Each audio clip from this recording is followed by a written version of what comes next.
Xoş gördük, dəyərli izləyicilər. Ölkədə və dünyada baş verən ən son xəbərlərdən anındaca xəbərdar olmaq üçün Günlük Xəbərlər YouTube kanalımıza abunə olun və bildirişləri açmağı unutmayın. Avqustun 13-də Azərbaycanda hava şəraitinin əsasən isti və dəyişkən keçəcəyi gözlənilir. Bakıda və Abşeron yarımadasında hava dəyişkən buludlu olacaq və əsasən yağmursuz keçəcək. Şimal-qərb küləyi gündüz şimal-şərq küləyi ilə əvəz olunacaq. Gecə temperatur 23-26 dərəcə isti, gündüz isə 31-36 dərəcə isti olacaq.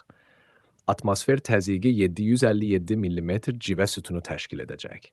Nisbi rütubət gecə 70-75%, gündüz isə 45-50% olacaq. Azərbaycanın rayonlarında isə hava şəraiti daha dəyişkən olacaq.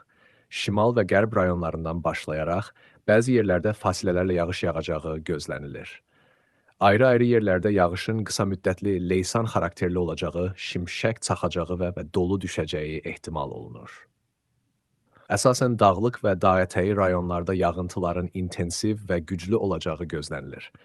Gecə və səhər bəzi dağlıq ərazilərdə arabir duman müşahidə edilə bilər. Şərq küləyi əsəcək.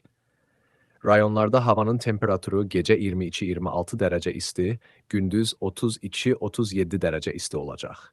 Dağlıq ərazilərdə gecə temperaturu 12-17 dərəcə, gündüz isə 20-25 dərəcə isti təşkil edəcək. Günlük Xəbərlər YouTube kanalımıza abunə olmağı və videonu bəyənməyi unutmayın.